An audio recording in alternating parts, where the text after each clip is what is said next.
11th ॲडमिशनचे main registration सुरू झाले आहे। तर ज्या विद्यार्थ्यांनी 10वीचे पेपर दिले आहे किंवा जे विद्यार्थी यावर्षी 10वीला शिकत होते ते विद्यार्थी 11साठी जर ॲडमिशन घ्यायचे असेल तर रजिस्ट्रेशन करू शकतात। तर 11चे जे मेन रजिस्ट्रेशन होते हे सुरू झालेले आहे। या अगोदर जे रजिस्ट्रेशन होते ते मॉक रजिस्ट्रेशन होते, त्याचा व्हिडिओ आपण बनवलेला होता, परंतु आता आपल्याला मेन रजिस्ट्रेशन करायचं आणि रजिस्ट्रेशन हे सुरू झालेले आहे आणि लास्ट डेट अजूनपर्यंत आलेली नाही आहे। रजिस्ट्रेशन हे आज म्हणजे 24 तारखेपासून सुरू झाले आहे। तर सर्वप्रथम तुम्हाला साईटवर यायचं आहे। साईट तुम्हाला व्हिडिओच्या डिस्क्रिप्शनमध्ये दिलेली आहे। साईटवर आल्यानंतर तुम्हाला तुमचं डिव्हिजन सिलेक्ट करायचं आहे। मुंबई, पुणे, नागपूर, नाशिक, अमरावती या 5 डिव्हिजनमधून तुम्हाला तुमचे डिव्हिजन सिलेक्ट करायचे आहे।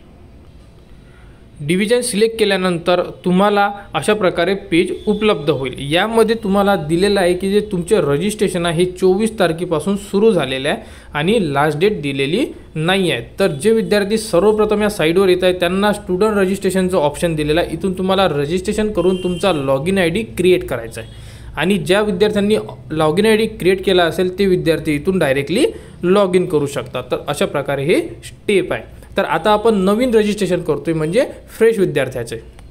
तर न्यू रजिस्ट्रेशनला क्लिक करा। न्यू रजिस्ट्रेशनला क्लिक केल्यानंतर आपल्याला जी इन्फॉर्मेशन विचारते ती इन्फॉर्मेशन इथे द्यायची आहे। तर सर्वप्रथम स्टुडंट रजिस्ट्रेशनमध्ये विचारण्यात येत आहे की तुमचा जे एरिया आहे हा एरिया कोणता आहे। इथे बघा तुम्हाला विदिन AMC, आउटसाइड AMC किंवा आउटसाइड महाराष्ट्र। जर तुम्ही AMC म्हणजे शहरी विभागामध्ये असेल तर AMC सिलेक्ट करा, जर ग्रामीण भागात असेल तर आउटसाइड आणि जर महाराष्ट्राच्या बाहेरून असेल तर तुम्हाला आउटसाइड महाराष्ट्र। अशा प्रकारे तुम्हाला इथे क्लिक करायचं आहे। त्यानंतर सेकंड स्टेप आहे अप्लिकंट स्टेटस। यामध्ये फ्रेशर असेल तर फ्रेशर म्हणजे नवीन जे विद्यार्थी 10वीची पहिल्यांदा एक्झाम दिली असेल तर फ्रेशरला क्लिक करा, किंवा रिपीटर असेल मागच्या वर्षी दिलेली आहे परंतु यावर्षी सुद्धा दिलेली आहे रिपीटर, किंवा प्रिव्हियसली पास म्हणजे याच्या अगोदर कधीतरी पास झालेले आहे असे विद्यार्थी। तुम्हाला तुमचे बोर्ड म्हणजे महाराष्ट्र स्टेट बोर्ड होते, CBSE होते की CISE होते, IB होते, अशा प्रकारे पूर्ण बोर्ड आहे। जर या बोर्डमधून तुमचे बोर्ड नसेल तर तुम्ही अदर ऑप्शन सिलेक्ट करू शकता, परंतु मी महाराष्ट्र स्टेट बोर्डमधून आहे म्हणून पहिला नंबरचा option Maharashtra secondary school certificate असं क्लिक करतो। त्यानंतर बघा, त्यानंतर तुम्हाला इथे काही इन्फॉर्मेशन क्लिक करा। इथे तुम्हाला तुमचा रोल नंबर क्लिक करायचा। रोल नंबर क्लिक केल्यानंतर गेट SSC डाटा असं तुम्हाला क्लिक करायचं आहे। तर बघा, गेट डाटाला क्लिक केल्यानंतर तुमच्यासमोर तुमची पूर्ण इन्फॉर्मेशन ओपन होईल। यामध्ये जर सर्व इन्फॉर्मेशन बरोबर असेल तर यस करेक्टला क्लिक करा। जर ही इन्फॉर्मेशन चुकीची असेल तर कॅन्सलला करून तुम्ही तुमचा जो रोल नंबर आहे तो चेक करू शकता। तर हे चेक करून घ्या आणि जर ओके असेल तर यस करेक्टला क्लिक करा आणि समोरची जे मोबाईल नंबर, ईमेल ID आणि एक सिक्युरिटी क्वेश्चन आहे तो आपल्याला इथे टाकायचा आहे। त्यानंतर तुम्हाला इथे तुमचा मोबाईल नंबर, इथे तुमची ईमेल ID असेल तर टाकू शकता, कंपल्सरी नाही आहे, पण असेल तर टाकून द्या। आणि त्यानंतर इथे तुम्हाला एक सिक्युरिटी क्वेश्चन सिलेक्ट करायचा आहे आणि त्या सिक्युरिटी क्वेश्चनचा इथे तुम्हाला आन्सर द्यायचा आहे आणि इथे तुम्हाला तुमचा पासवर्ड सेट करायचा आहे आणि या ठिकाणी तुम्हाला हा जो कॅप्चा दिलेला आहे हा पूर्ण कॅप्चा टाकायचा आहे आणि इथे रजिस्टरला क्लिक करायचं। रजिस्टरला क्लिक केल्यानंतर तुम्हाला एक तुमचा रजिस्ट्रेशन नंबर आणि तुम्हाला जो पासवर्ड तुम्ही सेट केलेला आहे हा पासवर्ड हा तुमच्याकडे असला पाहिजे। पासवर्ड चुकू नका, पासवर्ड व्यवस्थितरित्या टाका आणि तुमच्याकडे नोट करून ठेवा। रजिस्ट्रेशनला क्लिक केल्यानंतर तुमच्याकडे एक रजिस्ट्रेशन नंबर येईल, त्या रजिस्ट्रेशन नंबरने लॉग इन करून आपल्याला बाकीचा फॉर्मसुद्धा भरायचा आहे। तर बघा, रजिस्टरला क्लिक केल्यानंतर माझ्यासमोर मला एक ॲप्लिकेशन नंबर मिळाला आहे, तो माझा AM पासून सुरुवात झालेला आहे। कारण अमरावती डिव्हिजन सिलेक्ट केली म्हणून AM पासून सुरुवात झाली आहे। तुम्ही मुंबई डिव्हिजन सिलेक्ट करसाल तर तुम्हाला MI पासून सुरू होऊ शकते। तर अशा प्रकारे हा जो रजिस्ट्रेशन नंबर आहे हा मला नोट करून ठेवायचा आहे, कारण हा रजिस्ट्रेशन नंबर मला शेवटपर्यंत कामी पडणार आहे। त्यामुळे विद्यार्थ्यांनी लक्षात ठेवा, हा रजिस्ट्रेशन नंबर तुम्ही नोट करून ठेवा आणि तुम्ही जो पासवर्ड सेट केला होता तो पासवर्ड आणि हा रजिस्ट्रेशन नंबर टाकून तुम्हाला लॉग इन करायचा आहे। तर प्रोसीड टू लॉग इनला क्लिक करा आणि तिथे हा नंबर आणि तुमचा पासवर्ड टाकून लॉग इन करा। बघा, रजिस्ट्रेशन नंबर टाकला आहे, मी सेट केलेला पासवर्ड टाकला आहे आणि खाली दिलेला कॅप्चा टाकलेला आहे। तर हे सर्व टाकल्यानंतर इथे लॉग इनचं ऑप्शन आहे, लॉग इनच्या ऑप्शनला क्लिक करायचं आहे। लॉग इनच्या ऑप्शनला क्लिक केल्यानंतर तुम्हाला इथे इनकम्प्लीट फॉर्म दाखवण्यात येईल, परंतु बाकीची वर तुम्हाला पूर्ण इन्फॉर्मेशन तुमची दिसून पडेल। त्यानंतर तुम्हाला इथे 3 ॲरो दिले आहेत, तिथे क्लिक करायचं आहे। तिथे क्लिक केल्यानंतर तुम्हाला पर्सनल डिटेल्सला क्लिक करायचं आहे। पर्सनल डिटेल्सला क्लिक केल्यानंतर इथे तुम्हाला तुमची जी पूर्ण माहिती आहे फिल करायची आहे। तर इथे तुम्हाला तुमच्या आईचे नाव, त्यानंतर इथे जेंडर, इथे तुमची जन्मतारीख, त्यानंतर इथे तुम्हाला तुमचे स्कूल, तुम्हाला डायरेक्टसुद्धा येऊ शकते। जर तुम्हाला ही इन्फॉर्मेशन डायरेक्ट आली असेल इथे तर तुम्हाला टाकायची गरज नाही आहे। कोणत्या विद्यार्थ्यांमध्ये जे ऑलरेडी पास असेल किंवा एखाद्या विद्यार्थ्यांच्या लॉग इनमध्ये येणार नसेल तर तुम्हाला हे इन्फॉर्मेशन जर डायरेक्ट आली असेल, म्हणजे डायरेक्टली जर तुम्हाला पूर्ण इन्फॉर्मेशन आली असेल तर तुम्हाला डायरेक्टली फक्त इथे save and next option click करायचा. ज्यांच्यामध्ये येत नाही त्यांना टाईप करायचा आहे. त्यानंतर इथे तुम्हाला तुमचा जो ॲड्रेस आहे हा इथे नोंदवायचा आहे. तर अशा प्रकारे पूर्ण जो ॲड्रेस आहे हा तुम्ही इथे टाकू शकता. ॲड्रेस टाकल्यानंतर आपल्याला सर्वात खाली सेव्हचं ऑप्शन आहे ते करायचं आहे. तर सेव्ह अँड नेक्स्टला क्लिक करायचं आहे. सेव्ह अँड नेक्स्टला क्लिक केल्यानंतर आपल्याला जे नेक्स्ट स्टेप आहे ती कंप्लीट करायची आहे. तर यामध्ये तुम्हाला तुमची कास्ट विचारण्यात येत आहे, ती कास्ट टाकायची आहे तुम्हाला, जे तुमची कास्ट असेल. त्यानंतर you have certificate issue bye authority, तर मग तुमच्याकडे कास्ट सर्टिफिकेट आहे का, तर इथे हो यस करायचं आहे. आणि त्यानंतर कास्ट सर्टिफिकेट कोणत्या स्टेटमधून मिळालं आहे तर ते तुम्हाला इथे क्लिक करायचं आहे. तर इथं महाराष्ट्रामधून मिळालं आहे. त्यानंतर कास्ट सर्टिफिकेट कोणत्या डिस्ट्रिक्टमधून मिळाली आहे तर इथं डिस्ट्रिक्टचं नाव. त्यानंतर कास्ट सर्टिफिकेट मधून म्हणजे कास्ट सर्टिफिकेटमधून ॲडमिशन घ्यायची आहे की ओपनमधून, तर कास्टमधून ॲडमिशन घ्यायची आहे, त्यामुळे इथे कास्ट सिलेक्ट केलेली आहे. त्यानंतर याच्यामध्ये हँडिकॅप आहे का, त्यानंतर प्रोजेक्ट अफेक्टेड म्हणजे प्रकल्पग्रस्त आहे का, whether applicant grandparents freedom fighter असेल तर तुम्ही येस करा, अदरवाईज नो करा. त्यानंतर अशा प्रकारचे एक सर्व्हिसमॅन कॅटेगरीमध्ये येतं का, स्पोर्ट पर्सन आहे का.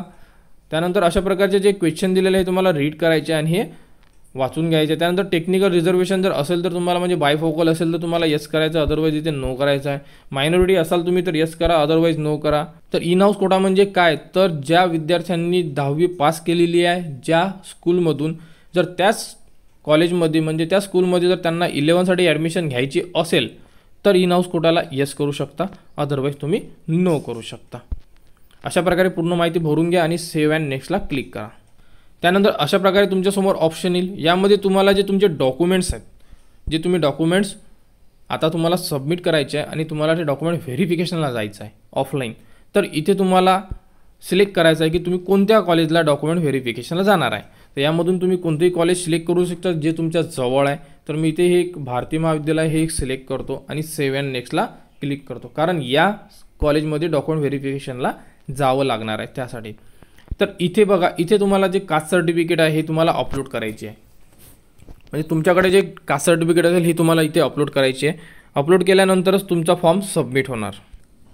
तर कास्ट सर्टिफिकेट विद्यार्थ्याची असली तरी चालेल किंवा त्यांच्या फादरची असली तरी चालेल. 2 ऑप्शन यामध्ये नमूद केलेले आहे. तर तुमची असेल तर सेल्फला क्लिक करा आणि वडिलांची असेल तर फादरला क्लिक करा. आणि इथे तुम्हाला तुमची जी फाईल आहे ही अपलोड करायची आहे. फाईल टाकल्यानंतर अपलोडचं ऑप्शन आहे, इथे क्लिक करायचं आहे. क्लिक केल्यानंतर आपण टाकलेली फाईल सक्सेसफुली अपलोड झालेली आहे. ते झाल्यानंतर आपल्याला सेव्ह अँड नेक्स्टला क्लिक करायचं आहे. डॉक्युमेंट्स अपलोड झाल्यानंतर आपल्याला 125 रुपयाचं पेमेंट करायचं. पेमेंट तुम्ही ऑनलाईन करू शकता. तुमच्याकडे फोनपे वगैरे असेल किंवा डेबिट कार्ड असेल त्यावरून तुम्ही तुमचे पेमेंट करू शकता. आणि 125 रुपये पेमेंट सर्वांना पे करायचेच आहे. तर यावरती ऑनलाईनचं ऑप्शन दिलं तिथे क्लिक करायचं आणि proceed to pay admission processing फीला क्लिक करायचं आहे.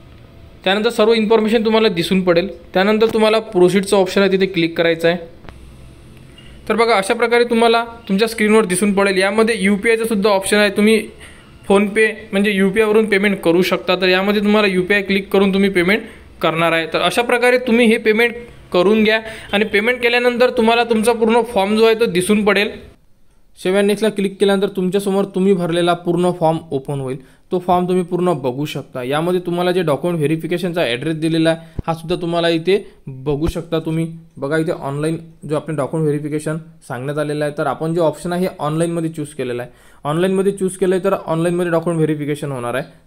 त्यामुळे जर तिथे ऑफलाईन सिलेक्ट केलं असतं तुम्ही तर ऑफलाईनमध्ये तुम्हाला जाऊन डॉक्युमेंट व्हेरिफिकेशन करावं लागलं असतं. यामध्ये कॉन्टॅक्ट डिटेल्ससुद्धा दिलेली आहे. जर तुमचे डॉक्युमेंट व्हेरिफिकेशन लवकर झाले नाही तर तुम्ही इथून व्हेरीफाय करू शकता यांना कॉल करून. तर अशा प्रकारे पूर्ण जे इन्फॉर्मेशन आहे फिल केलेली आहे. त्यानंतर तुम्हाला इथे जो चेकबॉक्स दिलेला आहे इथे क्लिक करायचा आहे. ह्या चेकबॉक्सवर क्लिक केल्यानंतर तुमचा फॉर्म फायनल सबमिट होणार आहे, एडिट होणार नाही आहे. त्यानंतर हा फॉर्म तुम्ही लॉक करायचा आहे. लॉक केल्यानंतर तुम्हाला विचारण्यात येते काय लॉक करू का, तर कन्फर्म करा. अशा प्रकारे तुमचा फॉर्म लॉक होऊन जाणार. तर हा फॉर्म तुमचा लॉक झालेला आहे. बघा इथे काय लिहून येत आहे, तर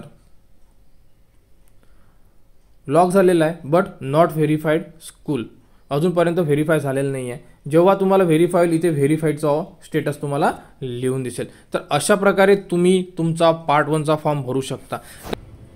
तर अशा प्रकारे तुम्ही 11साठी रजिस्ट्रेशन करू शकता। तर लवकरात लवकर आपले रजिस्ट्रेशन करून घ्या व जे ऑनलाईनमध्ये व्हेरिफिकेशन आहे हे झाल्यानंतर तुम्हाला लॉग इनमध्ये सर्वात खाली जे लॉकचं ऑप्शन आहे तिथे व्हेरीफाईड लिहून आलं पाहिजे। अशा प्रकारे रजिस्ट्रेशन झाल्यानंतर तुम्हाला काहीच करायचं नाही आहे। त्यानंतर जेव्हा कॉलेजचे म्हणजे नावं टाकायला लागणार आपल्याला, कॅप राऊंड पहिला, कॅप राऊंड दुसरा, अशा प्रकारचे फॉर्म भरावं लागणार। त्याबद्दलची अपडेट तुम्हाला वेळेवर दिल्या जाणार आहे। तर रजिस्ट्रेशन सुरू झालेलं आहे परंतु लास्ट डेट आलेली नाही आहे। यामध्ये तुम्ही चेक करू शकता की रजिस्ट्रेशन हे सुरू झालेलं आहे परंतु लास्ट डेट आलेली नाही आहे। तर जे विद्यार्थी 10वीला आहे ते विद्यार्थी यासाठी अर्ज करू शकतात किंवा ज्यांना 11वीला ॲडमिशन घ्यायची आहे ते विद्यार्थी यासाठी रजिस्ट्रेशन करू शकतात। यामधून तुम्हाला आर्ट, कॉमर्स, सायन्स आणि व्होकेशनल या सर्व साठी एकच प्रोसेस दिली आहे आणि तुम्ही त्यासाठी ॲडमिशन घेऊ शकता। तर जेही विद्यार्थी 11साठी ॲडमिशन घेत आहे त्यांनी आपल्या चॅनलला सबस्क्राईब करून ठेवा जेणेकरून त्यांना सर्व अपडेट मिळाल्या पाहिजे व त्यांच्यापर्यंत पोहोचल्या पाहिजे। तुम्ही टेलिग्राम चॅनलची लिंक आहे तिथे जॉईन करून घ्या जेणेकरून त्यावरती जे अपडेट येईल त्यासुद्धा तुम्हाला मिळतील, जेणेकरून तुमच्याकडून जर कोणती अपडेट सुटली तर तुम्हाला टेलिग्राम चॅनलवरती पाहायला मिळणार आहे। तर अशा प्रकारे ही अपडेट आली आहे। रजिस्ट्रेशन सुरू झालेले आहे। मेन रजिस्ट्रेशन आहे हे रजिस्ट्रेशन सर्वांना करणं गरजेचं आहे ज्यांना 11वी करायची आहे। तर 11वीचे रजिस्ट्रेशन करून घ्या व 11वीच्या ॲडमिशनच्या प्रोसेससाठी आपल्या चॅनलला सबस्क्राईब करा व हा व्हिडिओ आपल्या मित्रांमध्ये शेअर करा।